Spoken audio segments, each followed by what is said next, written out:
ভুলেও নারীরা 3 কালার এবং 3 ধরনের বোরকা আপনি কখনোই পরতে যাবেন না।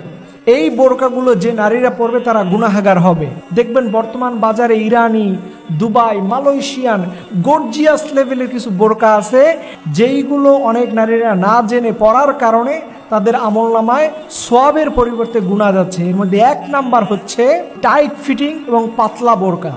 দেখবেন অনেক নারীরা এত টাইট ফিটিং বোরকা পরে যে তার শরীরের উঁচু নিচু ভাঁজগুলো খুব সহজেই একজন পরপুরুষ বুঝতে পারে।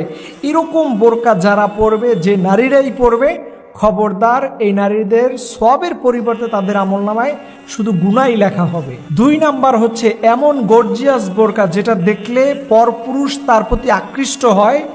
এই উদ্দেশ্যে কোনো নারী যদি তার পোশাক কিনে থাকে, তার বোরকা কিনে থাকে, যে আমি এই ইরানি বোরকাটা পরবো, দুবাইয়ের বোরকাটা পরবো, বাংলাদেশি পাকিস্তানি এই বোরকাটা পরবো, তাই আমার দিকে অন্য পুরুষ তাকিয়ে থাকবে, অন্য পুরুষ আমার সৌন্দর্য দেখবে, এই উদ্দেশ্য করে যদি কোনো নারী বোরকা কিনে থাকে, এই নারীর আমলনামায় সওয়াবের পরিবর্তে শুধু গুনাহ লেখা হবে। সর্বশেষ এবং 3 নাম্বার হচ্ছে যে বোরকা পরার পরে নারীদের পায়ের গোড়ালি দেখা যায়। অনেক নারীরা দেখবেন এমন কিছু টাইট ফিটিং বোরকা পরে এবং এমন কিছু শর্ট বোরকা পরে যার কারণে তার পায়ের সৌন্দর্য বের হয়ে যায়, পায়ের গোড়ালি বের হয়ে থাকে। খবরদার, নারীদেরকে সাবধান হতে হবে বোনরা। এমন বোরকা পরা যাবে না যেই বোরকা পরার কারণে আপনার আমলনামায় সওয়াবের পরিবর্তে শুধু গুনাহ লেখা হবে। এর জন্য নারীরা যে কালারের বোরকাগুলো বেশি পরবেন, কালো বোরকাটা সবচেয়ে নিরাপদ, ঢিলে ঢালা হবে।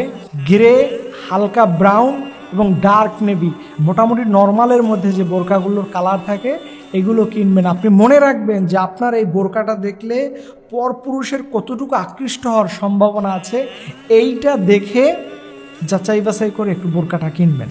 এমন ইসলামিক পোশাক কিনতে যাবেন না যে বোরকা তাই যা ইচ্ছে তাই কিনবো।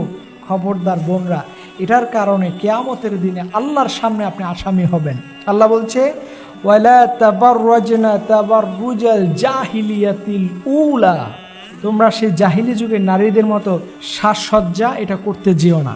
এর জন্য আমি আমার বোনদেরকে বলবো, বোনরা আপনারা এমন পোশাক কিনতে যাবেন না, এমন আচরণ করতে যাবেন না যার পরিপ্রেক্ষিতে আল্লাহর সামনে কিয়ামতের দিনে আপনাকে আসামি হিসাবে দাঁড়াতে হয়।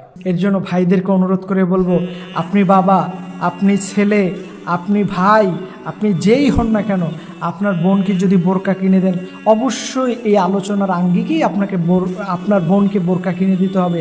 আপনি যদি স্বামী হন তাহলে অবশ্যই এই আলোকে আপনার স্ত্রীকে বোরকা কিনে দিতে হবে। আপনি যদি বাবা হন তাহলে অবশ্যই আপনার মেয়েকে এই আলোকে বোরকা কিনে দিতে হবে।